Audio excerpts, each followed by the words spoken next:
Hello friends, welcome to my YouTube channel stock की बात live. आज हम लोग जानेंगे जेंसोल इंजीनियरिंग लिमिटेड के बारे में कि ये जो कंपनी है फंडामेंटली कितना स्ट्रांग है और कितना नहीं, और क्या हमें खरीदारी करनी है या फिर नहीं, वो जानेंगे। तो सबसे पहले इस कंपनी के बारे में जान लीजिए कि इस कंपनी का नाम जेंसोल इंजीनियरिंग लिमिटेड है। ये अच्छी बात है। और इस कंपनी को फंडामेंटली जानने से पहले जान लीजिए कि इसी कंपनी के अंदर इसके जो प्रमोटर्स थे, वही यहाँ पे घोटाला कर रहे थे। ठीक है। और इसी कारण से ये जो स्टॉक 1000 के ऊपर था और वो 1000 से 56 रुपए आ गए। तो इसी स्टॉक के बारे में फंडामेंटली जानेंगे कि हमें खरीदारी करनी है या फिर नहीं। तो इस कंपनी का जो मार्केट कैपिटलाइजेशन देख सकते हैं, 216 करोड़ की कंपनी है। और करंट प्राइस जो है 56 रुपये 90 पैसे का है। और हाई जो लगाया है 1126 रुपए का, और लो जो लगाया है 51 रुपये 20 पैसे का। ठीक है। तो ये कंपनी का ये हाल है। और कंपनी डिविडेंड आपको नहीं देती है। और कंपनी का जो फेस वैल्यू बोलेंगे तो वह 10 रुपए का। और कंपनी का प्लेस देख सकते हैं 95.1%, 95% यहाँ पे कंपनी का शेयर प्लेज है। तो जहां पे प्लेज बहुत ज्यादा होता है तो वहां पे हमें इन्वेस्ट नहीं करनी चाहिए। ठीक है।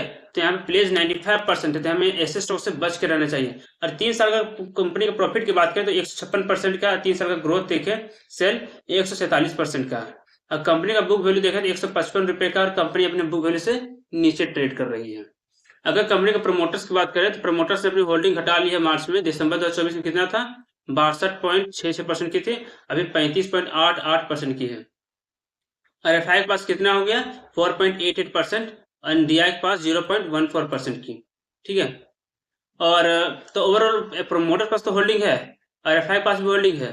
लेकिन यहाँ पे प्रमोटर्स के घोटाले की वजह से 1100 का शेयर आ गया 55 रुपए में।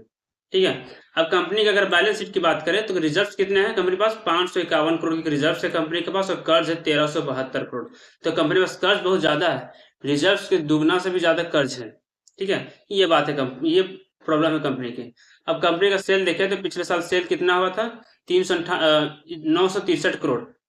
2024 में 963 करोड़ हुआ था सेल। और इससे पिछले साल 398 करोड़। तो सेल में तो बढ़ोतरी हो रही है। और कंपनी का प्रॉफिट हुई, क्योंकि प्रॉफिट तो हुआ था 23 करोड़ 2023 में, और अभी 53 करोड़ 2024 में। और 2025 के क्वार्टर रिजल्ट नहीं आया है। ठीक है। तो ओवरऑल देखा जाए तो कंपनी प्रॉफिट तो बढ़ रहा है, लेकिन कंपनी की सबसे खराब बात क्या है? कंपनी का जो शेयर है वो प्लेज है 95%। ये सबसे बड़ी बात है, इसीलिए हमें इन्वेस्ट नहीं करना चाहिए। प्लस इसके प्रमोटर्स ने जो घोटाले किए थे, इसकी वजह से शेयर नीचे पर आ चुका है। ठीक है। कंपनी जब तक 1 क्वार्टर 2 क्वार्टर से परफॉर्म नहीं करेगी तब तक हमें यहाँ पे खरीदारी नहीं करनी चाहिए। ये मेरा सलाह है। आपको क्या लगता है? मेरे इस वीडियो के नीचे कमेंट करके बताएं, और वीडियो अच्छी लगे तो लाइक और सब्सक्राइब करें। ठीक है। Thank you.